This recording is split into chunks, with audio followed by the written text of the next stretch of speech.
government is increasing our ongoing commitment to funding for sexual and reproductive health rights. We will be raising our funding to $1.4 billion annually.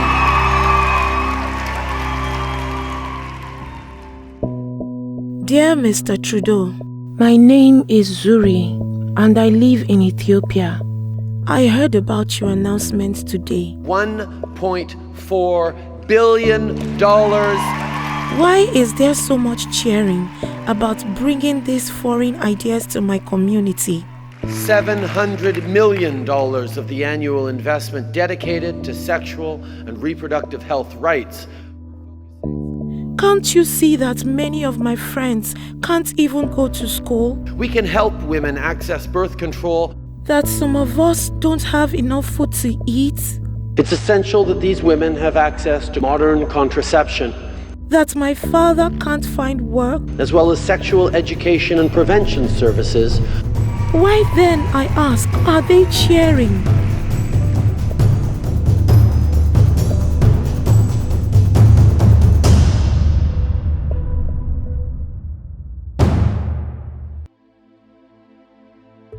Canada is doubling its current investment to help close existing gaps in reproductive rights. In 2017, Justin Trudeau marked International Women's Day by committing $650 million of Canada's annual foreign aid towards sexual and reproductive health and rights, a euphemism for abortion, sterilization, and sexuality education.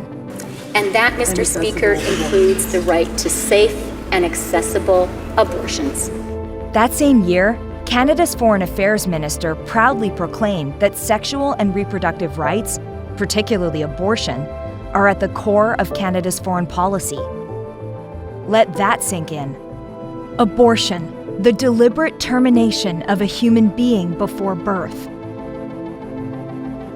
At the core of our foreign policy, to the tune of billions of dollars. This is about what we need to achieve in the world to promote our values. And in February 2020, Minister of International Development, Karina Gould, said this: "A woman's right to choose and her ability to access family planning and safe abortions is fundamental to achieving a more equitable, a more peaceful, and a more prosperous world." Abortion for a more peaceful and prosperous world? And it doesn't end there. Even during a worldwide pandemic, millions of COVID-19 relief dollars were earmarked for abortion in developing nations.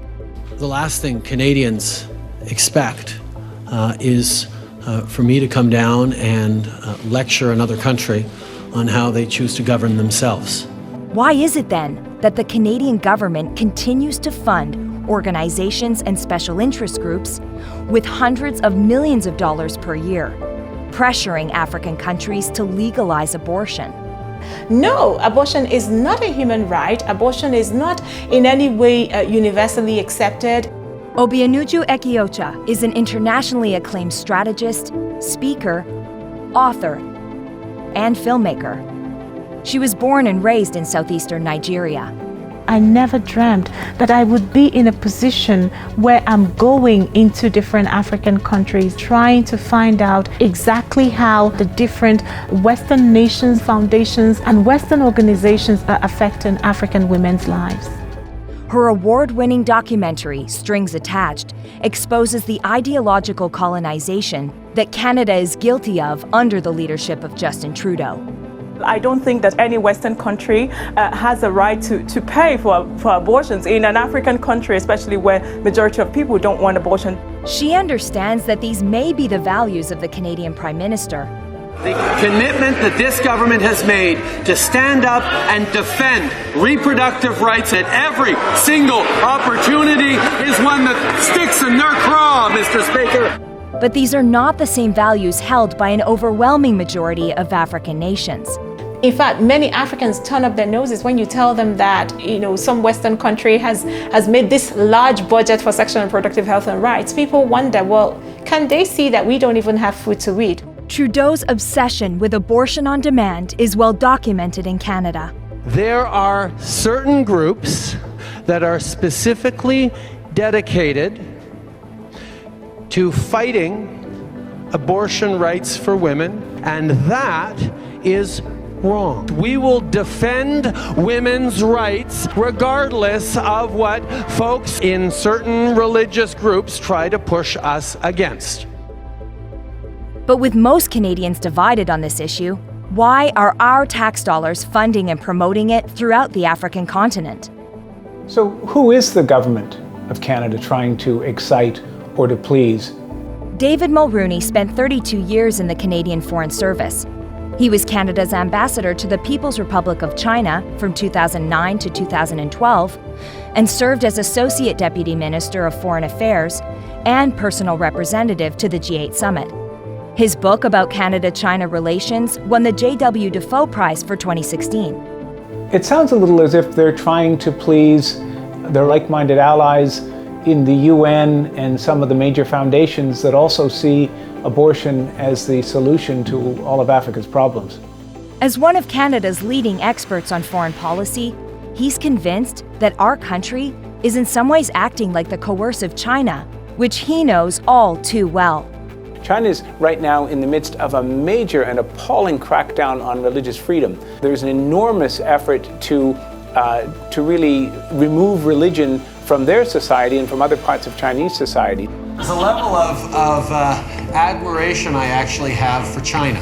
Their basic dictatorship is allowing them to actually turn their economy around on a dime. No one is suggesting that Canada is using the same kind of violent and illegal means that China sometimes uses in its coercive diplomacy.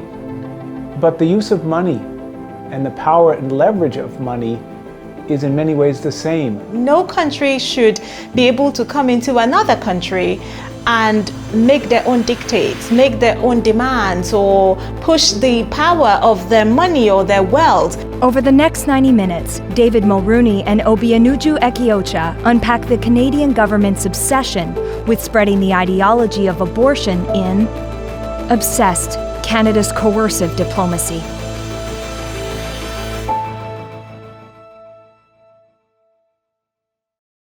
Hello, my name is David Mulroney, and I'm someone who's spent the bulk of my professional career in the Canadian Foreign Service and serving as a diplomat overseas, focused on China, and focused particularly on China's growing relationship with Canada and the wider world.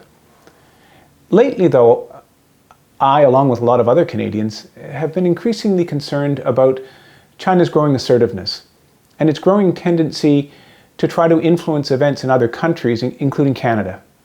We've seen this in many ways, most crudely and disturbingly through the detention of 2 Canadian citizens in an effort by China to get us to release a senior financial executive from a Chinese telecoms company who's part of an extradition request with the United States. But China's influence works on us in other ways too. Partly it's China's growing economic clout that leads us to suppress ideas, not to speak about things that we should be speaking about, like China's human rights abuses, and encourages us to go along with China's ideas, whether they're good ideas or not. So if China is interested in the Canadian Arctic, we welcome that interest. If China has aspirations to host the Olympic Games, despite the fact that it's a major human rights abuser, we stay silent. We've also seen this affected through what's referred to as elite capture, where China uses financial inducements to influence Canadian opinion leaders through things like lucrative board memberships or consulting contracts. So all of this sees China trying to influence the Canadian agenda, influence Canadian policy, and in some respects, influence Canadian society itself. And it's, as I say, very worrying. Today we're going to discuss 4 topics. First, what constitutes good foreign aid? Second, what are the new directions in Canada's foreign aid? And do these constitute good foreign aid? 3, how is this playing out in Africa, which is the largest destination for our foreign aid dollars? And 4, what should Canadians be doing about this? I also, of course, try to keep track of other issues, and stay abreast of wider foreign policy issues for Canada. And one of the people that I follow very closely and respect greatly is the Nigerian-born human rights activist, thinker, writer, Obianuju Ekeocha. My wife and I even had the opportunity to hear her speak when she was in Canada most recently. And one of the things that has really captivated me about Obianuju's work is her focus on what she refers to as a new kind of colonialism.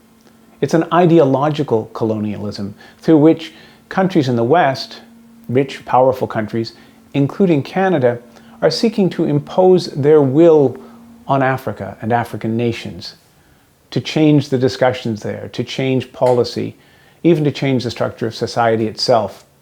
And as I think about Obianuju Ekeocha's work and what she's doing and saying, it leaves me with the uncomfortable feeling that the coercive diplomacy that we accuse China of activating on Canada may in fact be something that Canada is doing in Africa, that we too may be guilty of coercive diplomacy, that we too may be guilty of a form of ideological colonization. I have the great honor of being able to ask the Obianuju Ekeocha directly today about this. And before I start, I want to ask if whether I might, in addressing you, you are known as Obianuju Ekeocha in your work, in your writing, in your speaking, but might I use the more familiar diminutive Uju in addressing you? Would that be okay? Absolutely, David. Absolutely. You can call me Uju. Well, thank you, Uju. Do I have it right? Am I doing justice to your thinking when it comes to this new form of colonization, this ideological colonization, and Canada's role in it? Indeed, David, you perfectly just summarized the bulk of my work, or the main thrust of my work in the last couple of years, the so-called ideological neocolonialism that we have seen from many Western countries who are relating one-on-one with different African countries, and Canada being right now at the very top of that list. We have seen them doing this more recently, and it keeps growing, and they keep stepping down on the accelerator on this neocolonialism. But I don't even know if majority of Canadians realize exactly how their government is doing this and where exactly they're doing it. Well, let's dig into this more deeply. In my experience, good foreign aid, like good diplomacy, depends on three important things. The first is listening. You can't help solve the problems of a recipient country, a country to which you're sending aid, if you don't understand those problems, and if you don't hear about those problems from their perspective, the impact it has on their economy, but also on their society, even right down to family life. So you've got to be a good listener. The second thing that's required is a large dose of modesty and humility. Because if you are an aid donor, it's very easy to slip into the I know best trap, the idea that you have all the answers and the lowly aid recipient is merely waiting for you to share your wisdom. That can lead you very much in the wrong direction. And the third characteristic of good aid is that it is transitional. That in whatever you do, your medium to long-term objective is to help the recipient country get off aid dependency. That you're enabling it to stand on its own 2 feet. That's successful aid. And I worry, Uju, from what you've said in particular, that these characteristics are notably missing from Western aid to Africa in general and Canadian aid in particular. That's exactly right, David. It is true that there is real need in Africa. I am not here today to disparage that or to cast any doubt or to say, indeed, Africa doesn't need aid. Anyone who has followed international news or who has had their pulse on events around the world would know that there is indeed need. We have healthcare systems and educational systems and even our security systems that all need help. And there are many African countries that are struggling from point of view of economics, from point of view of infrastructure. So we do need aid. But the concerning thing and the disheartening thing is that in the last couple of decades, we've seen it more and more that Western donors come in, and just as you enumerated so perfectly, they are not listening to the Africans, who indeed have their own thoughts and their own opinions as to how they can come out of the poverty that is so widespread in so many places. They're not being humble. These donors are not being humble. They are, yes, the ones who come with the large, and deep pockets and the large funding, but they are not really listening to us. Sometimes it's as if they have already made up their minds, they have written up these plans, and they have drawn out the entire blueprint of what needs to happen before they even come to us. And of course, many of them, unfortunately, are also having no thoughts whatsoever on. They're not talking about leaving Africa, doing this transitional work where they are setting Africa up to stand on our own. The African nations, I always think about the African nations as someone who has been on life support and someone who has been on oxygen, but do they really need life support? Is it that bad that we should be on a permanent oxygen from the West? So our donors are having absolutely no thought whatsoever as to how we can come off the life support that they have put us on, how we can stand on our own 2 feet, and how we can in fact thrive. It's very, very painful that happens, but also so much worse that they come in addition with these things where they're not listening, they're not being humble, they don't have any thoughts of their work being transitional. They also come already very ideological. So a lot of our donors come with an entire set of ideological views, ideological values on so many issues. And so they are trying to, not only are they not listening to us, but they are really trying to create another region in their own image and likeness. So someone comes with their ideology, you see the Africans, they consider us like a cultural vacuum. These are some of the problems that we've seen. And again, as I said, in my work, it's so disheartening to go around and speak to people in different African countries. People know that, people notice it, and it's just the paternalism is incredible. And that's where I'm hoping that by the end of our discussion today, perhaps one extra person would have learned and seen what good aid is meant to be like, or what should have been so good for the African people from the perspective of the Africans. Perhaps, many people would listen to us, perhaps many more people would think about it, but there definitely is a way that Canada and indeed other Western donors can help African countries in a way that it's not harmful to us, but rather helpful. Uju, thank you for that, because as difficult as your message is for this Canadian, you also remind us all that we should have in our hearts a sense of optimism for Africa, a sense of confidence in African solutions. And we should understand the fact that there is a very healthy pride in Africa that we should be building on and respecting. So, thank you.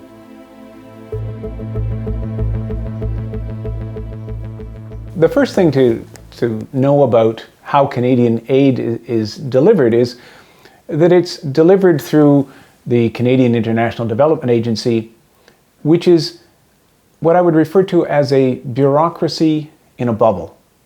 It's full of hardworking and well-intentioned people, but over the last few decades, the driving force in foreign aid internationally has been almost an international competition to see who can do the best job of meeting the global goal, the goal for developing countries of spending 0.7% of their gross national income on foreign aid. Now that's a laudable goal, it's a good thing, but sometimes when you're driven by a money target, you get more focused on spending money than on how the money is spent.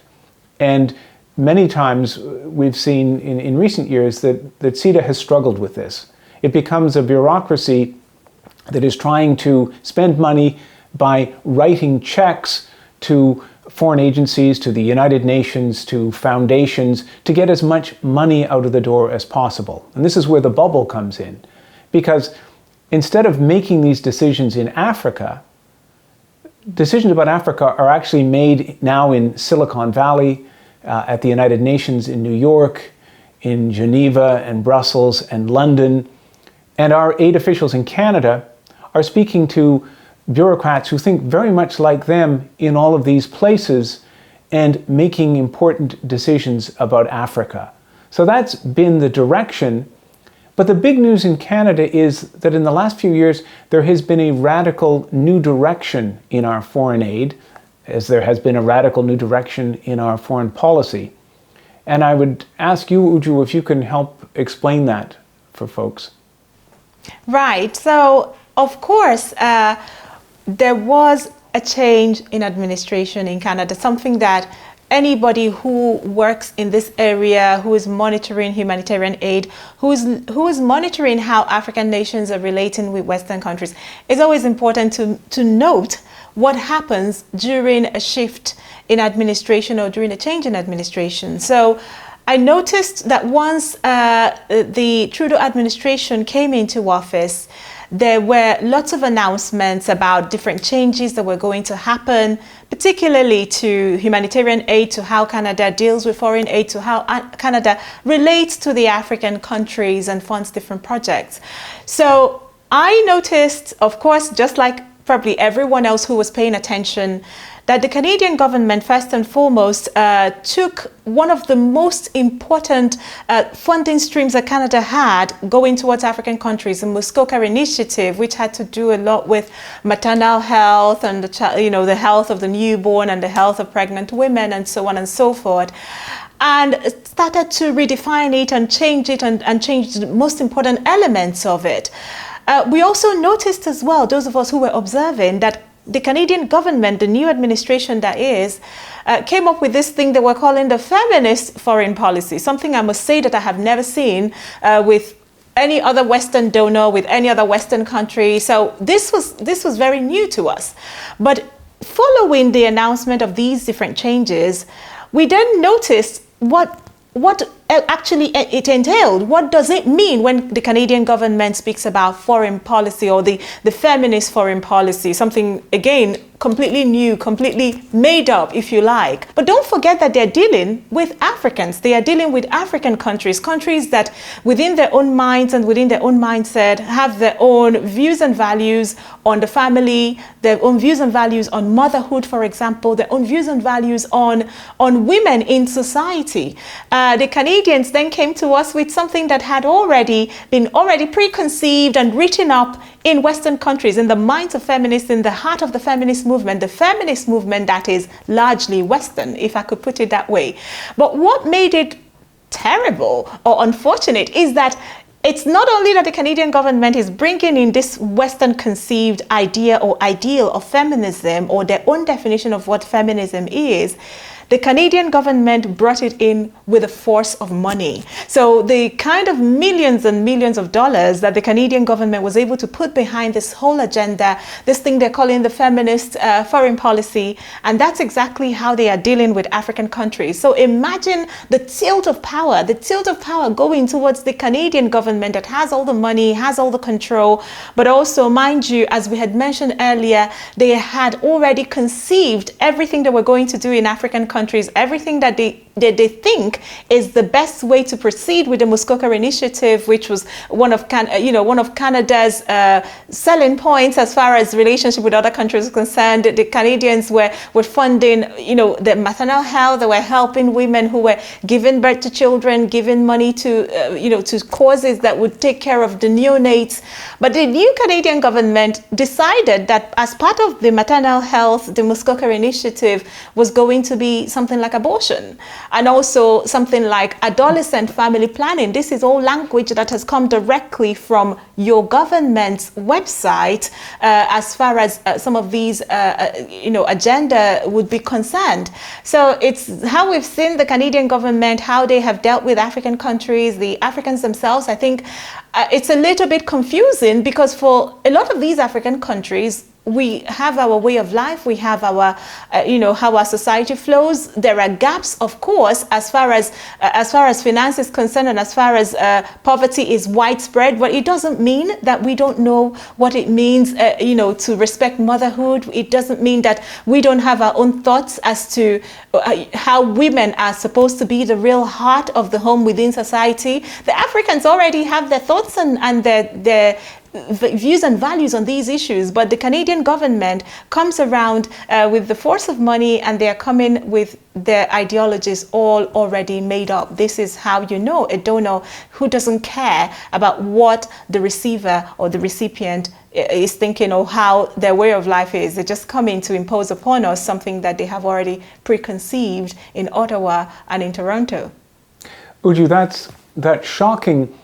And from a Canadian perspective, what's most shocking is how blatant we've been about this, how clear we've been in messaging that this is exactly what we're going to do. I remember the statement from then Foreign Minister Chrystia Freeland where she talked about feminist international assistance, and she couldn't have been clearer in signaling that from here on in, Canadian foreign aid would be based not on listening mode, but on broadcast mode.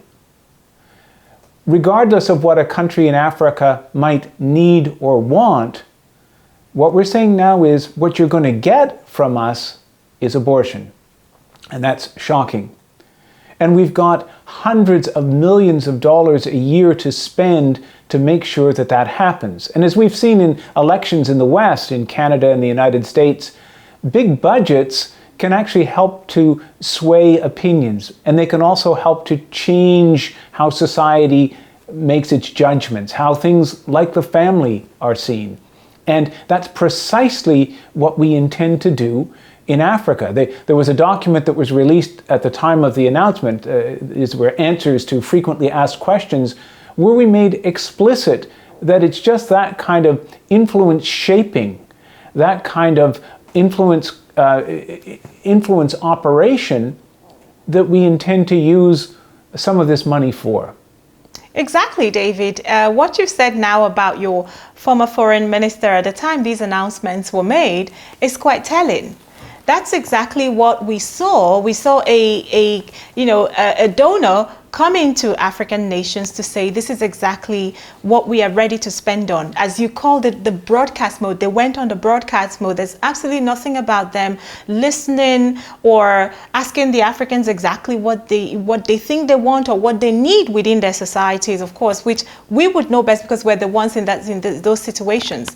But there was something else I picked up from her statement, the so-called sexual and reproductive health and rights, which she had referenced, talking about the way Canadian funding was now going to be administered and where the funding stream was going to be flowing.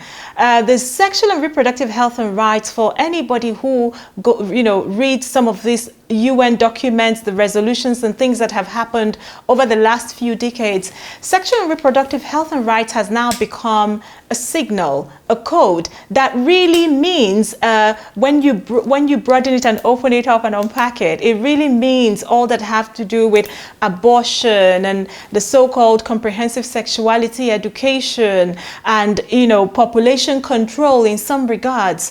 Sexual and reproductive health and rights has become a real code, and it's something that a lot of Western countries have picked up, and it's really in line with their own ideas and ideologies. But when you come to African countries, that's another ball game. As a matter of fact, many of our African diplomats who work around the United Nations do have a problem with the sexual and reproductive health and rights. Why? Because it's been defined. It's all been defined by Western donors, by Western countries. And how do we then say we have consensus when Western countries are rallying around this particular term that they have come up with to include all of these issues that are actually in line with their own ideologies? So sexual and reproductive health and rights being the core of the funding, the new type of funding that is now being given by the Canadian government, is a real problem.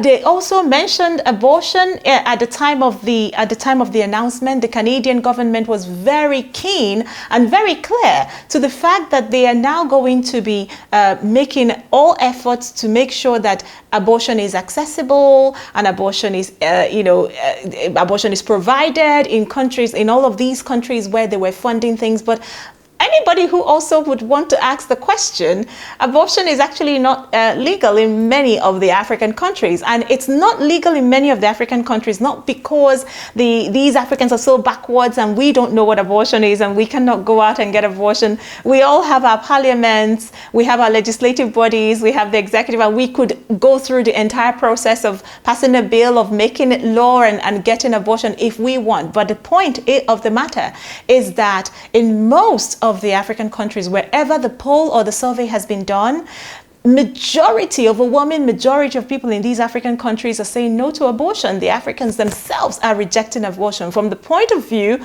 of their cultural heritage and their cultural beliefs. So imagine that a donor is then coming towards us, like the Canadians, and saying to us, this is now where our funding is going to be centered around the so-called sexual and reproductive health and rights, the abortion access and how accessible abortion is, and the funding of abortion and the lobbying for abortion. You are bringing this to a group of people who already have very strong views as far as, society-wide. This is something that is absolutely rejected by most people in society. What are you telling us to say that you are going to be funding this particular issue in all of these African countries, in places where they have other needs, particularly things that have to do with real healthcare, education, infrastructure, all the things that people in various African communities are asking for. And the Canadian government makes an announcement that is all about sexual and reproductive health and rights and the funding of this particular ideological agenda. So it's incredible. Uju, as you speak, I can feel your indignation and your sense of outrage. And then I reflect on how I would feel if another country said, we're going to spend hundreds of millions of dollars to, quote unquote, address social norms in Canada, in other words, to change them, and to eliminate the judicial and legal barriers that are the laws that the Canadian people have set up to govern their society. We would be outraged too. We would be indignant too. So I get it. Exactly. People in Western countries will completely understand, just like you have now, what I'm speaking about. No country should be able to come into another country and make their own dictates, make their own demands, or push the power of their money or their wealth. You had right at the beginning referenced China, and people have seen it in some regards in many countries where they have a lot of dealings with China. This is what we are seeing in African countries. I know that Canada has this almost like a moral high ground where they stand, and the Canadians may not even be able to conceive it within their minds that the Canadian government is then appearing as this neo-colonial master who is coming and making demands and coming and making requests. But that's exactly how it is when you think of the fact that these African countries have rejected some of these ideological points that our Western donors have, and their own priorities and their own agenda. The African countries do not want to have anything to do with any of those things, but simply for the mere fact that we are on a lower ground as far as money is concerned, as far as funding is concerned. It's a horrible thing to see another country coming in and taking control like that, and coming in and pushing their will in that way, and giving nothing but more strength and power to those who are on the margin against the will of the majority of the people. So anyone who is in the West and who understands all about the sovereignty of a nation will understand exactly why I am unhappy about this. And most of people in Africa who know what is going on are actually indignant about it as well. It's a terrible thing and a very unfortunate thing, but that's where the African countries have found themselves, because that's where the Canadian government has now willed to go. The Canadian government is going by ideology, and they are ready to use their money to buy their way, if possible. No one is suggesting that Canada is using the same kind of violent and illegal means that China sometimes uses in its coercive diplomacy. But the use of money and the power and leverage of money is in many ways the same. And so too is the disrespect that it shows for the partner, the other country. This is coming home. Well, that's true. Yeah, that is true. Absolutely. So the Canadians, just for some, so that nobody will get me wrong, yes, the Canadians are not doing all the things that China is doing in terms of the abusing of human rights and the rights of the people.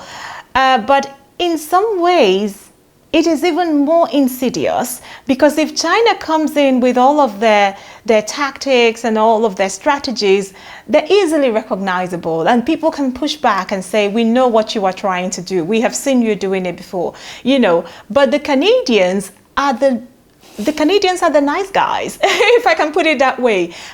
Growing up in Nigeria, which is in West Africa, I have always thought about Canada as the nice ones, the kind ones. The Canadians are the humble ones. This is how I have perceived Canada, and this is how a lot of people from the society that I come from, how we have always seen Canada, the ones who would stand and listen, So it is so much more insidious that one who has been perceived as a friend for so many years, all of a sudden then comes back still looking nice, still smiling, but then the difference is that the entire list of things that they want to do and the things that they want to achieve in our countries is now completely different. And the fact that they come with so much money, sometimes it's actually more dangerous than a friend comes to you with something that is ideologically driven, even if they are not being forcefully coercive, as some other people may have been in the past or some other people are now doing.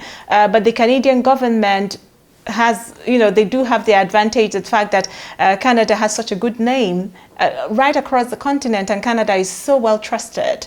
But unfortunately, their ideology is dangerous for our people, and we are now beginning to see it. It's only been a few years, but already we are seeing in so many places the effects of that.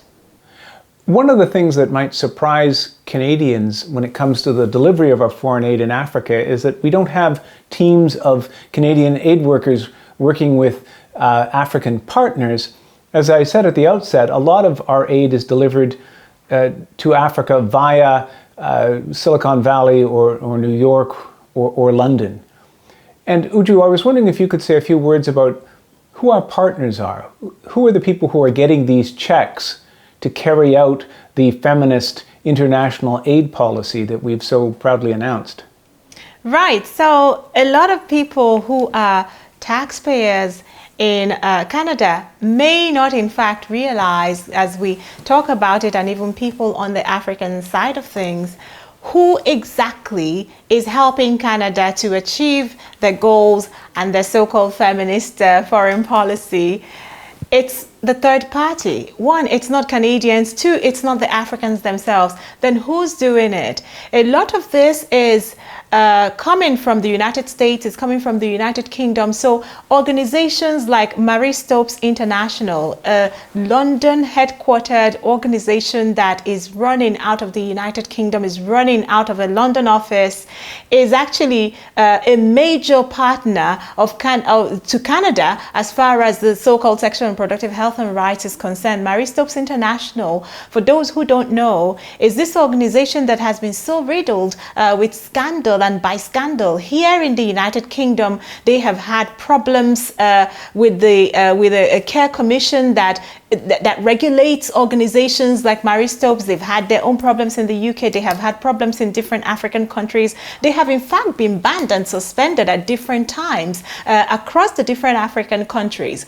And yet, because this is all things happening outside of the Canadian news cycle, it's quite easy for the Canadian taxpayer to miss that an organization like this with such a reputation, with so many problems, they're always on some kind of PR campaign or some kind of PR cleanup activity. Why is it that they are now the recipient of a lot of Canadian funding, a lot of Canadian money, a lot of Canadian dollars, check out what your government is doing. Marie Stopes International, Pathfinder, which again, they are not a Canadian organization. They are very much involved with all kinds of things that have to do with population control. In fact, it was the other time I realized that Pathfinder International helped the Gates Foundation to roll out one of the major population control campaigns that has been done in Africa in the last couple of years. They helped the Gates Foundation roll out the so-called Sayana Press, which was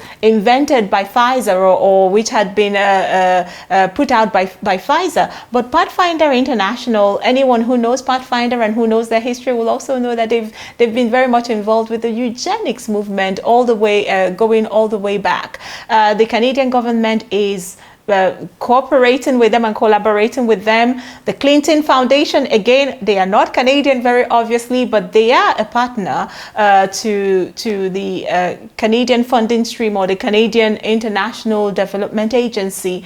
People should know that Canada coming into African countries and doing aid, I know it sounds nice, and anyone who is trying to imagine it would just imagine some, good Canadians going out, setting up schools, building, nice facilities for Africans in different communities. But it's actually not like that. This is all Canadian money going into the pockets of corporate organizations. Yes, they are in fact corporate organizations. Some of these London-based and American-based organizations. That's how aid, that's the cold truth about aid. It's money going into the pockets of people that are already wealthy. It's for some of them, it's actually like a new market that is starting off and the Canadian money flowing right through and they going out to Africa and deciding what needs doing or what they want to do.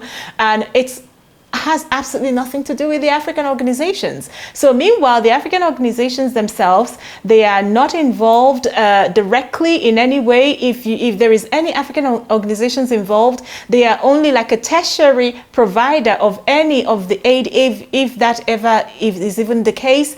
The Canadians themselves may only just be running a small office or a small outfit in the African capital, but the people who achieve or who go out to carry out these so-called feminist foreign policies Western organizations, mostly American, British, and some other European organizations. So it's money flowing from the Canadians to those who are already very wealthy, putting their CEOs and the presidents of these organizations into six-figure salaries. They have executives who are living really well, and all on the force of the fact that they are doing work, they are doing good work in Africa on behalf of the Canadians. So that's an area I think the Canadians must and should ask for transparency on. Who gets the Canadian money, who is using the Canadian money, who is living on the Canadian money. Some of those people, you see them at African capitals, they are living in really nice hotels. At one time, in fact, I remember just something personal that I had been doing some work in an African country, and I happened to have something to do at the Hilton Hotel at one of these African capitals that I will not be naming. It was shocking to me, the number of Western donor organization staff who were living, they were actually living at this Hilton, this African capital. So it's the force of the money and the power of the money, and all of this money, mind you, is all taxpayer money. And the people who have given it have no idea that this is exactly how their money is rolled out. Uju, you mentioned in your response, you used the term population control. And that reminds us that while Canada's feminist foreign policy and our feminist international assistance may be something new, the population control movement is not new. It has its roots in the first half of the 20th century, in misguided progressive movements. As you reminded us, it has its roots in various campaigns that were associated with eugenics. It saw major foundations in the 50s and 60s obsessed with bringing the gospel of population control to China and India and Africa. But the view seemed to be that you could solve the problems of China, India, and Africa if there were a lot fewer Chinese, Indians, and Africans. Does that thinking still exist? Oh, in fact, I think that thinking is the core of many of the projects that are being done. This is eugenics and population control that we have long since meant to have been rejected. All of these ideas, people agree that you do not eliminate the poor, you do not eliminate the disabled, you shouldn't at least do that. So people frown at the idea of population control, especially when it comes to having to remove and eliminate people who are either poor or black or brown people. You know, we hear all of these things that it's been rejected.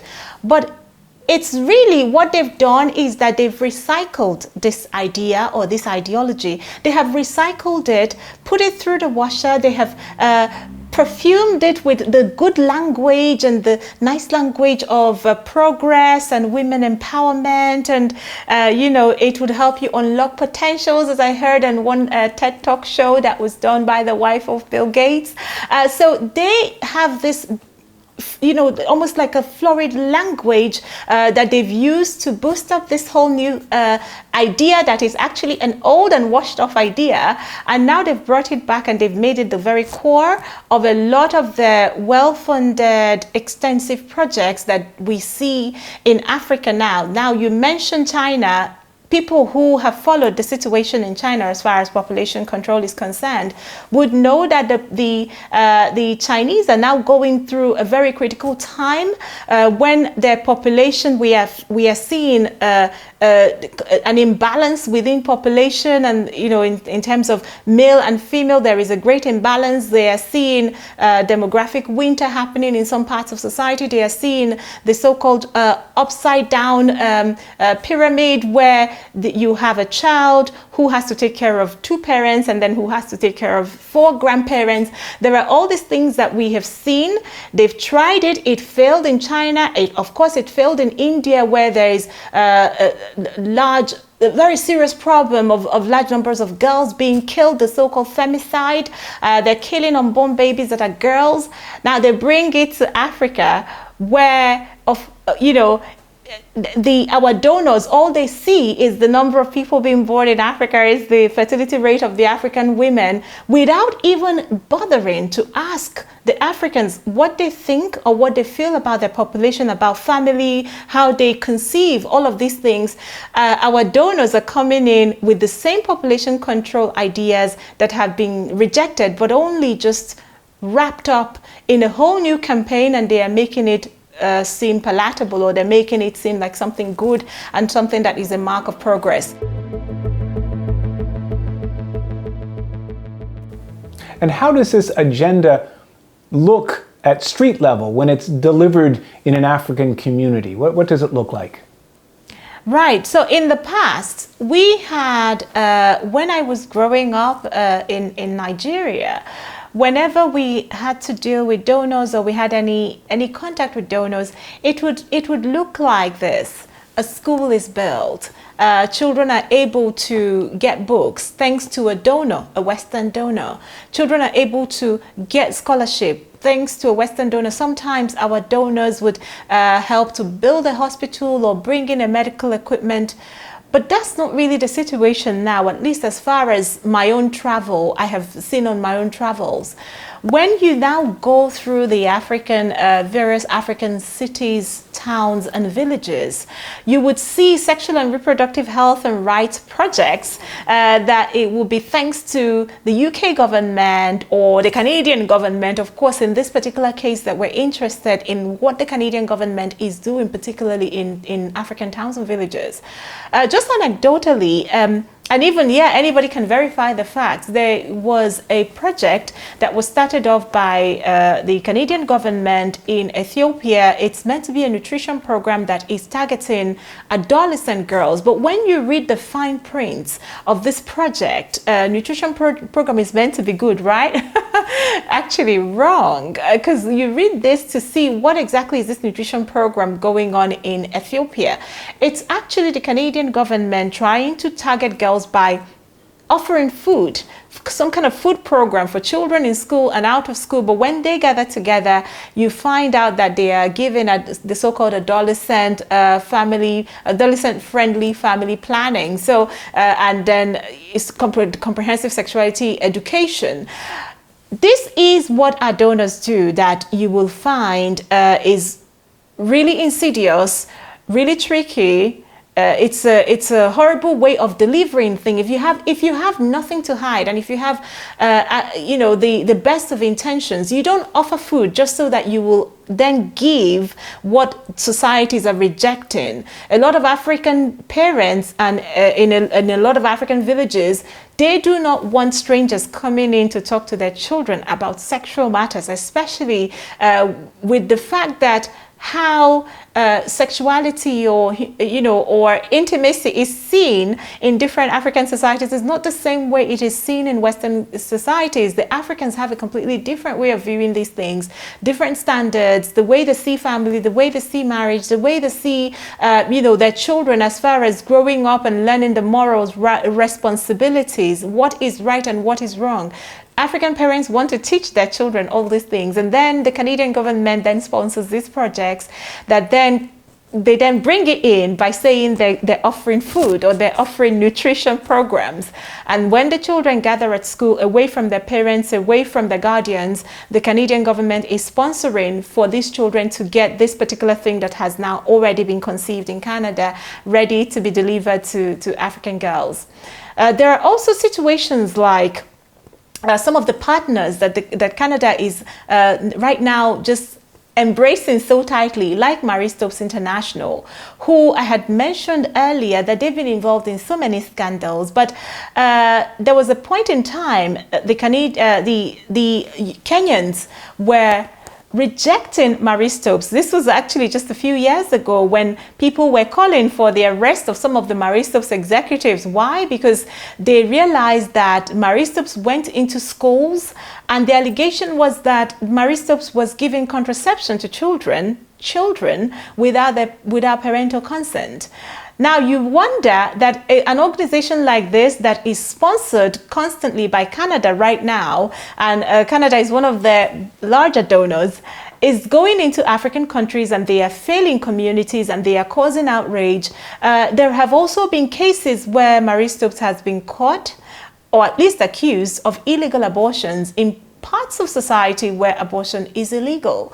There are also the different situations that we find that some of these organizations like International Planned Parenthood Federation, Marie Stopes International, even this organization called IPAS that is also American, they are very much engaged in trying to lobby and advocate. And yes, even in some cases, we hear allegations of bribery occurring where they are trying to get to African legislators and African parliamentary members by offering them things, taking them to hotels, treating them well. Why? All because they are heading towards, pushing them towards the legalization of abortion. Where do they get that money from? They are getting the money from the countries, the wealthy Western countries that are sponsoring them.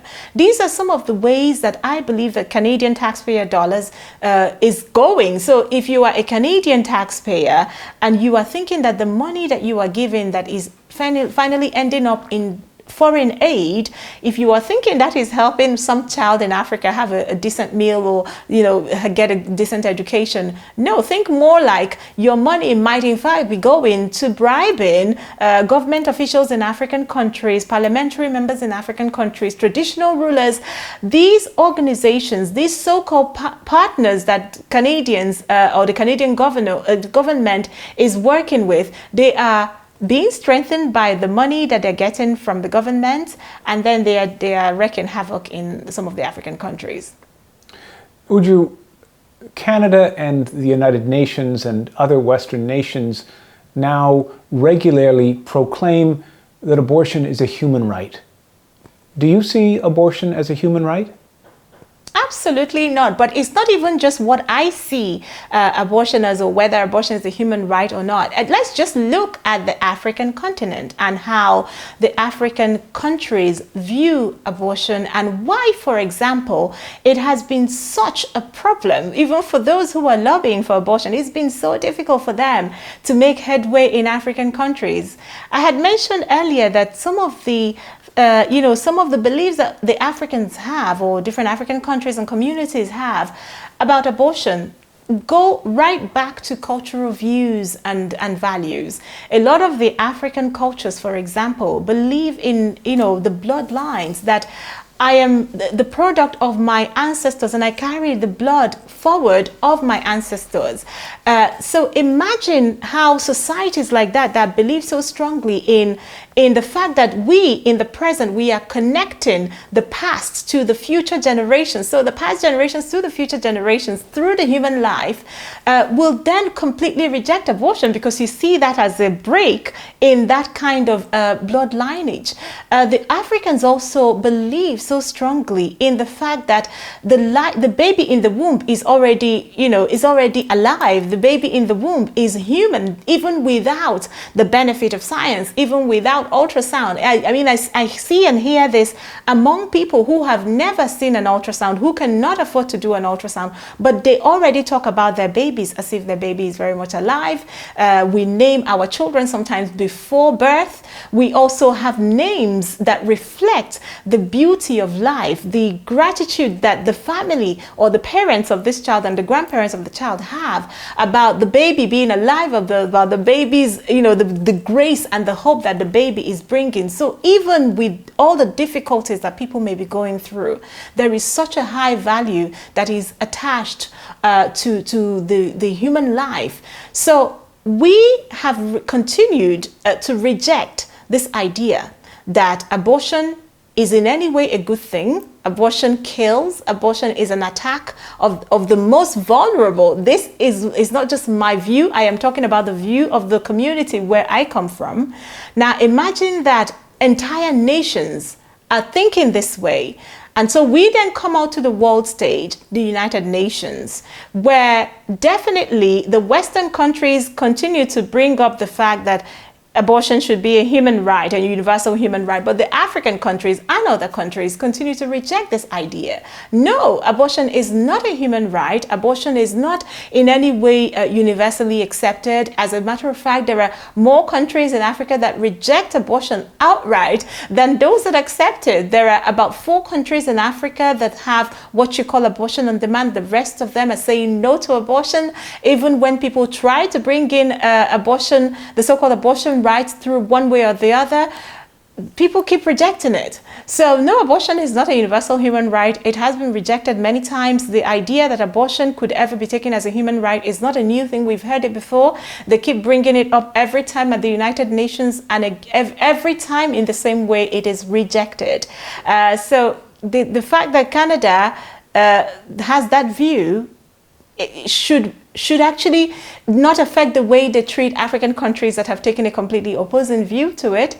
And as a matter of fact, whenever anybody comes into an African country and sponsors abortion or anything that has to do with abortion, this is the way it is seen by society, that country, that Western country or that Western donor is spending money trying to find ways to kill our younger generation. That's the way it's seen. And that's the way that I have always known it. That's the way that a lot of people think about it.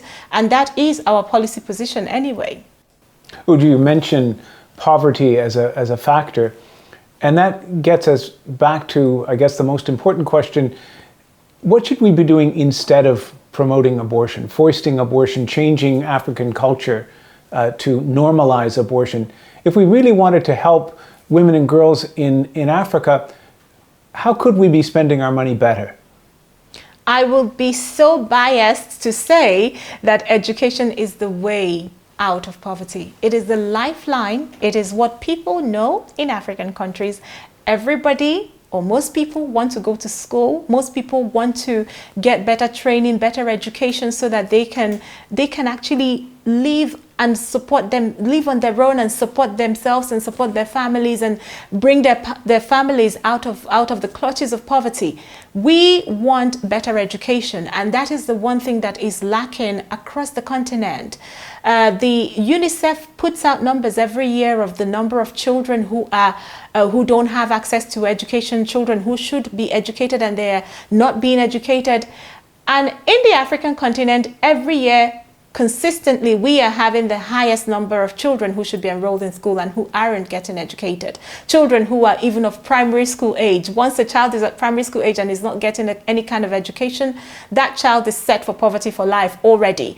Talk less of the secondary school and, of course, trying to get people into higher education that can then get them the skills they need to get gainful employment, to get themselves out of poverty, to get their families and support their families out of poverty. So anybody who is of goodwill and who wants to help, any community in Africa, you want to see them thrive, you want to see them not dependent on your aid, you have to offer them education. You have to offer them a better way or an easier way for their children to get into school, and that is where our problem lies.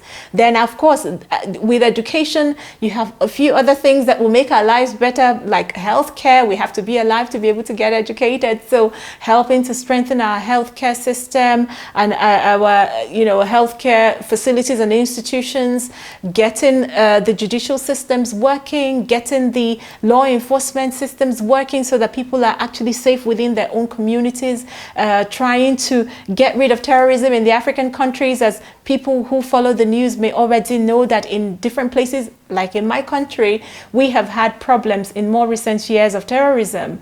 How do we get out of all of that and be able to stay secure within our own communities and be able to thrive within our families and be able to stay healthy and then pursue education and pursue training? That's all possible, but it will only be possible if the international community is keyed in with us or is tuned in and listening to exactly what people within those communities want and what they are asking for. Abortion is not the way people, in fact, many Africans turn up their noses when you tell them that, some Western country has made this large budget for sexual and reproductive health and rights. People wonder, well, can they see that we don't even have food to eat? Who's talking about sexual and reproductive health and rights? But it's interesting that our Western donors, many of our Western donors have already made their priorities, and because many of them haven't lived in our towns, our villages, our countries, they have no idea whatsoever what it is like, being a little child in an African city or in an African village or in an African town. And then, of course, they have absolutely no way of reconciling what life is like in an Africa, living in Africa with trying to get out of poverty. And I think that's what really leads them to this point where they're offering us all these things that we haven't asked for and that we don't want. And many times we reject, by the way. So it's almost like an exercise in wasting money, that if you are bringing sexual and reproductive health and rights to a community that hasn't asked for it, the most likely thing that will happen, as we've seen happen many times with regards to many of the African projects, is a waste of money, is that nobody takes it and nobody accepts it, but that money is already spent and it's taxpayers' money. What Africans really need and what we continue to ask for is good education, and not the so-called comprehensive sexuality education. When it comes down to it, what the Africans are always asking of and always asking for is safe delivery of their babies, and not the so-called safe abortion. So what the language that has already been set out in the West, what it tells us is not always, in fact, most times is really not what the Africans are asking for. Uju, when you said that Africans aren't excited by our abortion agenda, that led me to wonder, well, who is excited by it? Because governments wouldn't go to the lengths that our government has gone to talk about it, to promote it, to mention it in every announcement. Recently, for example, Uju, I noticed that we had an announcement about Canada's aid to the developing world for the pandemic. And sure enough, even in that announcement, we were talking about help fighting COVID-19, there was a reference to this agenda, this so-called maternal health agenda, which is really the abortion agenda. And I wonder whether the demographic that gets excited, the community that gets excited, is back here in Canada. that the government isn't, as governments sometimes do, pitching its aid agenda to a group that it's targeted at home. And that maybe a big part of the education is not just for aid professionals, but for Canadians too. That we need to think much more carefully about what's happening in Africa, the consequences and unintended consequences of Canadian assistance. Right, so what you had referenced there, the COVID-19 relief fund that the Canadian government had joined with, I think, 59 other countries to make a statement about COVID-19 and COVID-19 funding. It was so telling. It was so telling as to who is excited. Who's excited about sexual and reproductive health and rights? Who is excited about easy access to abortion? That at a time like this, in this year where there has been a pandemic, many more people have tuned in to see what's happening around the world. How are people responding? How is your own country responding to this? People have had to, take account of what we have, what any country has in order to be able to live through a pandemic like this. From the very beginning of the COVID-19 pandemic, many countries had to count again to know how many ventilator support systems do we have in our healthcare system, for example. How many intensive care units can we have and support in this country? Because, of course, many people who were in a bad situation with coronavirus had to be admitted into intensive care units. At that point in time, David, that was when we realized that there are, in fact, up to 10 African countries without a single ventilator system that could support somebody who needs the ventilator. We found out that there were many African countries that didn't even have intensive care unit or any way to support people who need ICU care. So at a point where the incredible gaps within our healthcare system got exposed, in this year there has been a pandemic. People are coming out to talk about sexual and reproductive health and rights.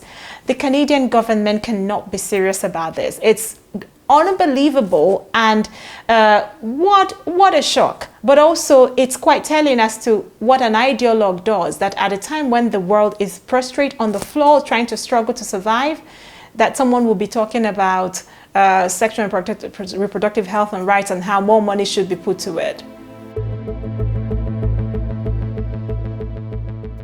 Uju, it sounds like this program that we're talking about in Africa, it's very ambitious, and it's centered on the most sensitive of sectors, the care, the medical care that we provide to people. You have to wonder whether enough thought has been given to unintended consequences, negative side effects. And you get to this in Strings Attached, your very powerful film on this subject. Can you speak to some of these unintended consequences? Right. We went to some villages. This was actually in Uganda. The video that we had and interviews that we had made for Strings Attached, the documentary that I released a few years ago. We went to villages and we saw these women who were ready to talk to us. And most of them could not even speak English, David, but with the use of translators, we were able to find out that an organization, a Western organization, came into their village. They were giving contraception. Not only were they giving contraception, but they were telling women that these contraceptions had close to no side effects whatsoever. But what did we see? We saw women who were suffering all kinds of side effects. We spoke to doctors who had been community doctors who had dealt with women, African women in villages who have had side effects that none of them ever expected, none of them ever wanted. Some woman also told us how somebody locked them in a room. This was the allegation she made. She said when they got there, they showed them an IUD, and the women in this village were saying they didn't want the IUD, but somebody locked them up in the room and eventually ended up putting the IUDs into them. So if you think about this, somebody going into a Western, into an African village, you you are giving women, you are coming on a mobile clinic, you are giving women something like the IUD that requires almost a surgical process to put in and remove, and then you're leaving. This was what had happened to these women. They came, they gave for free of charge the IUD, gave it to several women, and by the time the side effects set in, it was almost impossible for them to have it removed, because some of them were bleeding non-stop, some of them were suffering all kinds of ailments. They were having discharge, they were talking about weight loss, there were all these things that had happened to them. One of them said she had almost like a partial paralysis, like one side of her body, she said she couldn't feel anything. Some of them had horrible issues with their marriage following that, of course, with all kinds of health issues coming up for them that they didn't expect. These are poor women, and there was absolutely no way for them to have the IUDs removed. Eventually, some ended up in a hospital where they were charged to have it removed. So imagine someone gives you something for free of charge, and then to have it removed, if you don't want it anymore, you are having to pay for it. But then on further questioning, one of the women said she knew who came, because I'm speaking about them like it's some Western organization, and we asked her, who was it that came to your village on a mobile clinic and did this to you? She said it was Mary Stopes. They may not understand English, but they knew what the name of the organization was. They saw the logo, they would recognize it, they would point it out anytime, any day. But there was also something else that we found had happened. In addition to the IUDs that were given, there was some other group of women that were given Norplant. And at the time when this was happening, if anybody knows about Norplant, once it came on the market, had so many complications in Western market. People had sued the company. Many people had asked for settlement from the pharmaceutical companies. So the Norplant was having so many problems. And then the pharmaceutical companies, in conjunction with the sexual and reproductive health and rights organizations from the West, then took it to African villages, and they gave it to women in rural areas who had no way whatsoever of suing the company, of getting, taking recourse in the judicial system. So as far as my research is concerned, I have searched and I've gone through various African institutions and various African countries. I still have not found one single person who was able to make any claim or get any settlement from a pharmaceutical company that has given them contraception that then ended up causing them lots of health complications and problems. And this is something that not only the women are telling us they're experiencing, it's something that people within the healthcare institution in various African countries are seeing happening along the pathway of Western donors and Western organizations whose primary job is going out sterilizing people. So you can almost see that as a kind of a forced sterilization. Definitely, it's false advertising. They are destroying lives, and many times they come in a mobile clinic and then they disappear. So these are things that almost border on human rights abuse. For those who think and talk about human rights, it could definitely not be a good thing that a Western organization comes into an African village or comes into an African town, and they have access to women, and they are giving women pharmaceutical products that have already been rejected in the West or have had problems in the West, but then they quickly then make completely disappear, that the women are not even able to get back to them and have the problem sorted.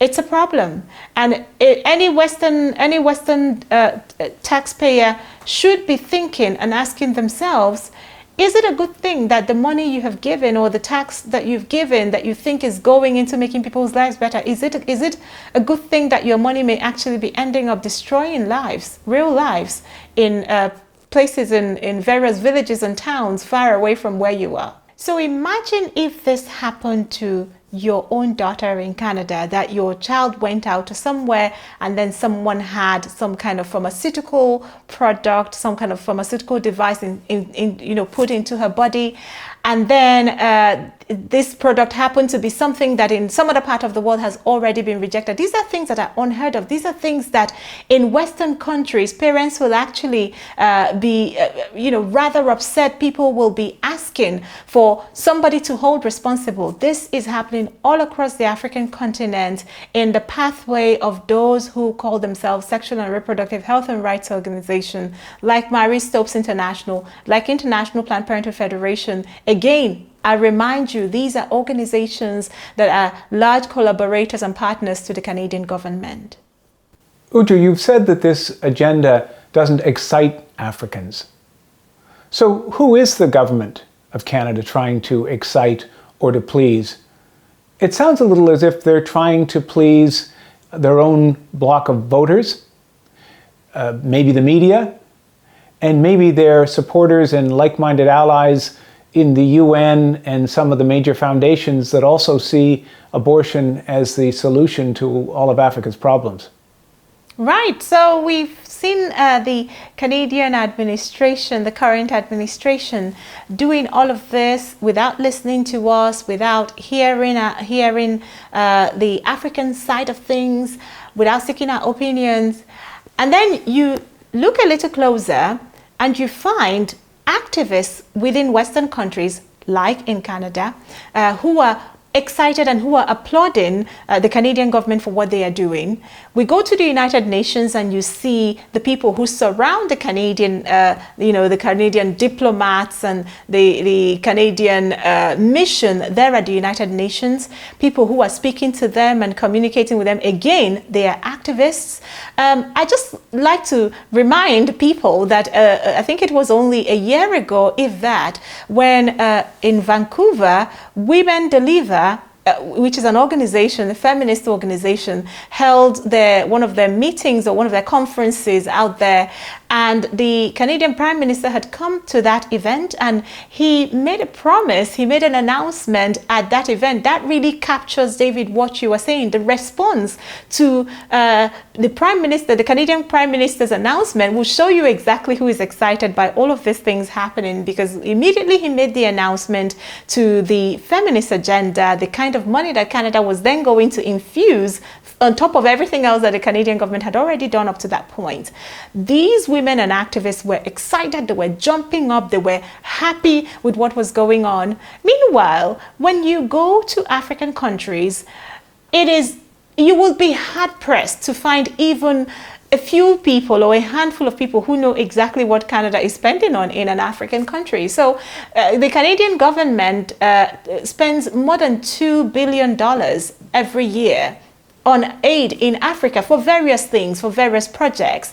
So how is it that spending that amount of money and putting in even a lot of hundreds of millions of dollars into the so-called sexual and reproductive health and rights, that it doesn't make it to any of the African national news?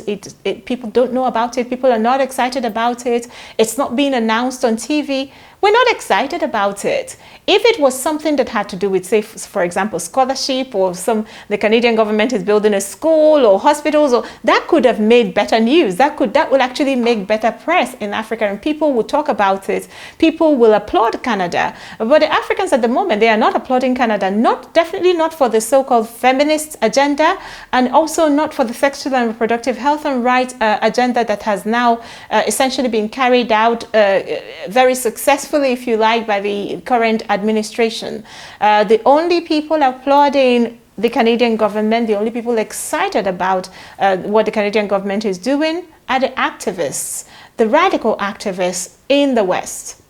And that's because Canada and the Canadian government is achieving their dream across the African continent. I said at the outset that one of the problems when there's great pressure to spend vast amounts of money is that there's insufficient attention paid to how well that money is spent.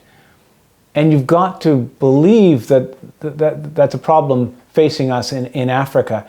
Uju, can you point to some examples where Canadian money, Canadian taxpayers' money, may have been wasted? The Canadian government now putting such emphasis and effort and priority on sexual and reproductive health and rights and everything that comes with it, the comprehensive sexuality education, all the contraception programs that they are spending so much money on. Things like condoms that are being shared in schools under the so-called adolescent-friendly family planning programs. Just a couple of years ago, this is only one small example of how Western money could actually get wasted in an African country. A couple of years ago, the Ethiopian government had a recall on 69 million condoms worth $2 million. So this is a lot of condoms. This is a lot of money that isn't African money. It is Western taxpayers' money. And all of this, the condoms that were recalled were put in a pile, literally put in a pile and set on fire, because they said it didn't meet the standards, it didn't meet the standard of elasticity, there were holes in it, there were problems with the different batches.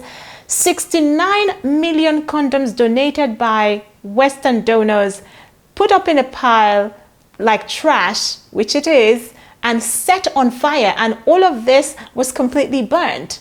This is money, $2 million, that could have gone into a community to provide them with, say, for example, drinking water, that in the country, that same country, Ethiopia, where all these condoms were burnt, you have just about 33% of the people who don't even have access to clean drinking water.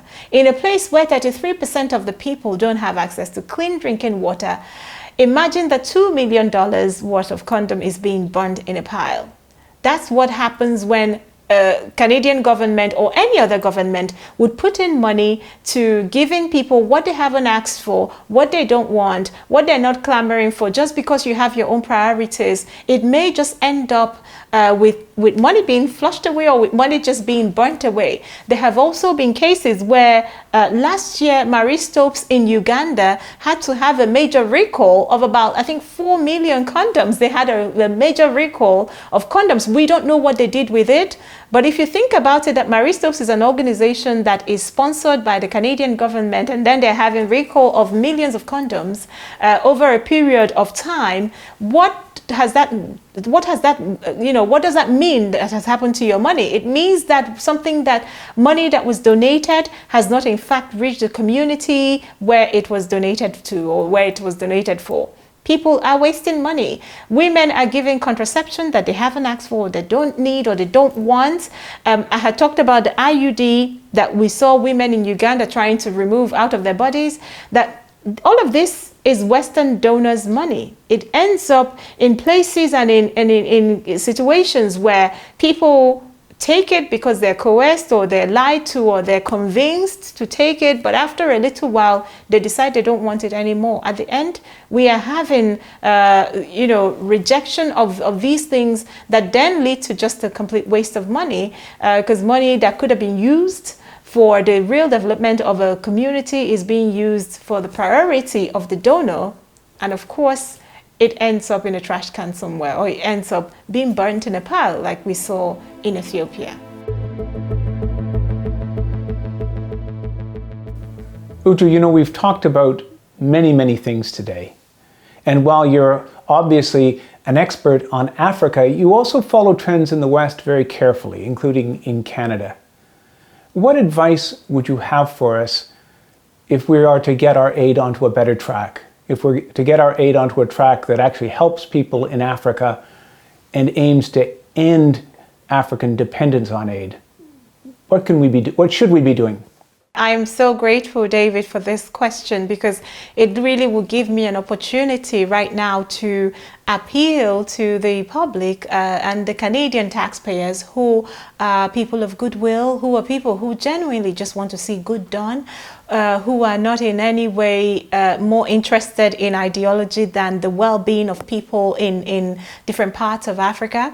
I would like to suggest that the Canadian taxpayers should pay more attention to exactly what the government is doing. You should be asking more of your government. You should be asking for more transparency when billions of dollars are concerned, being spent under the umbrella of foreign aid.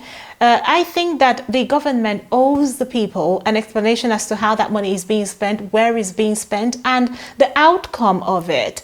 The separation that we normally get is the fact that when the money leaves the Western donors, the shores of the Western donor, it goes to Africa, and nobody on the Western side knows exactly what has happened to the money. So there's a huge divide, and nobody, takes the time to see exactly where that money ends up. The Canadian public should be asking their governments about aid, foreign aid, what is going on. You should be asking about what the Africans are doing with the money, how the Africans are receiving this money, how the people are being affected by it, if women's lives are being destroyed, if families are being destroyed, if marriages are being affected, simply for the fact that a Western donor has come into that community and they are infusing money where the people have not asked.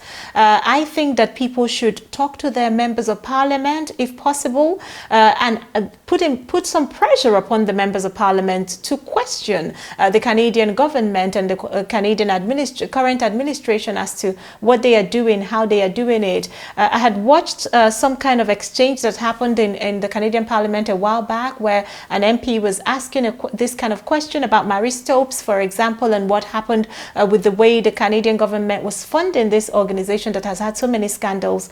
And it was a shock to me as an African how condescending the foreign minister, the Canadian foreign minister, was towards this member of parliament.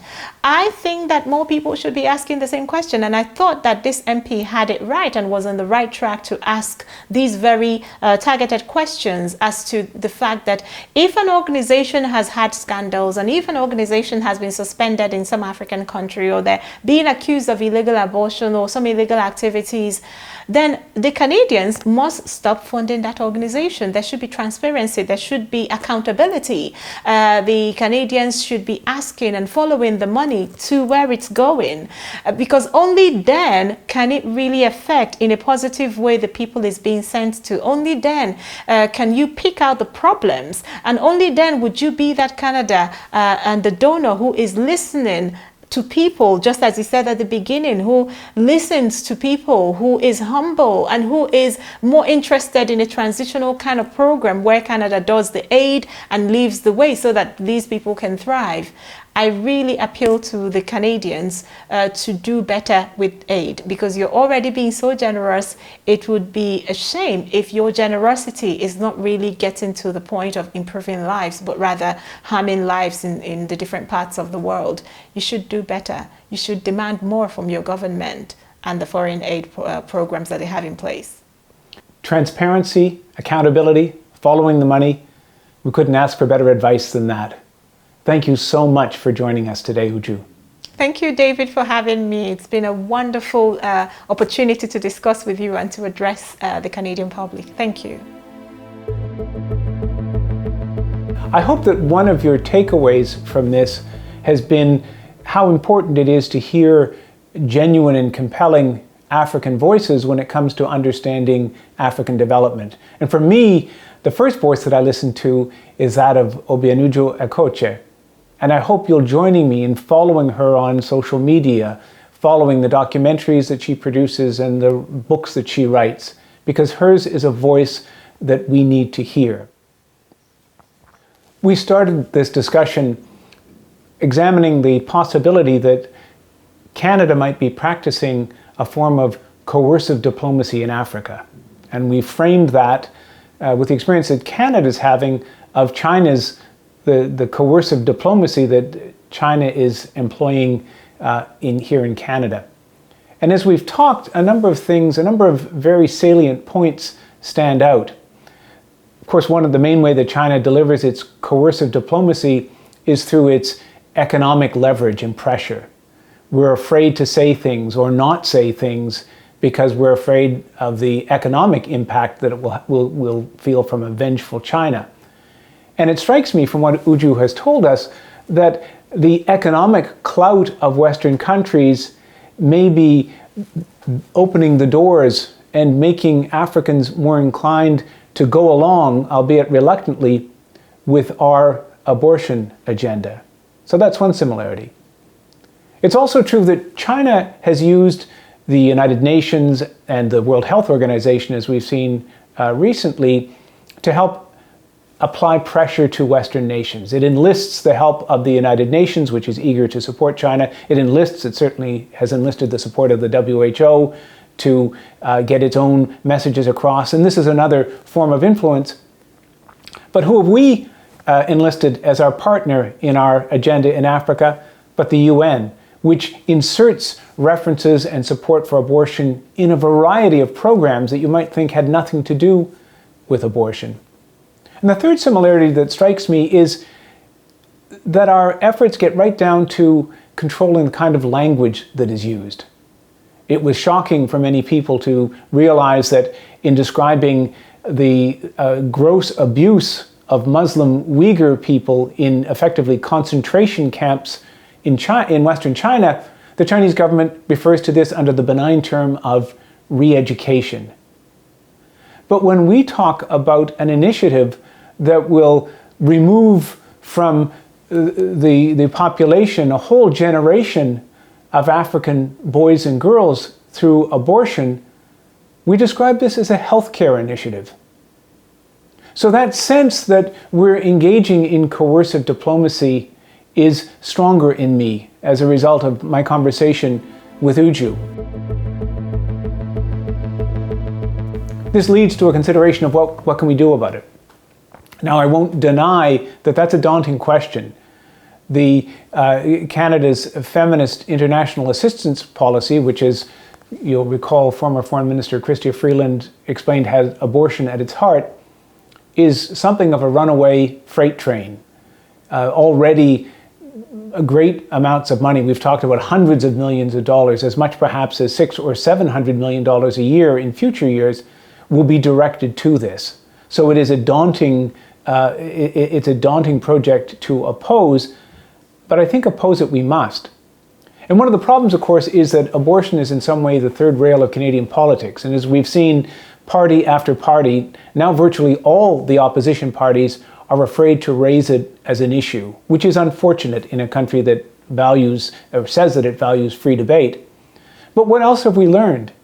We've learned that this may not be good foreign policy, it may not be good aid policy, because it involves us telling the Africans what they need rather than trying to listen to what the Africans might tell us about what they need. And it's also, as Uju has pointed out so dramatically, very often a waste of money. So one of the things you can do is get mad.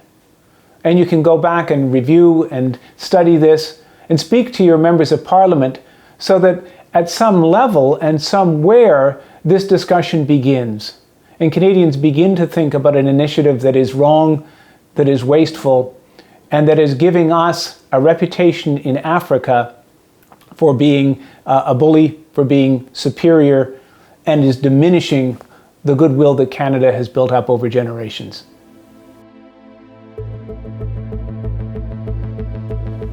We've dealt with some difficult issues today, but I think you'll agree that they've been important issues. And I'm tremendously grateful to Uju, who's been such a patient and compelling advocate for a different way in Africa. I'm also very thankful to the team that has enabled this conversation to take place. And finally, I'm very grateful to you for being part of it. Thank you.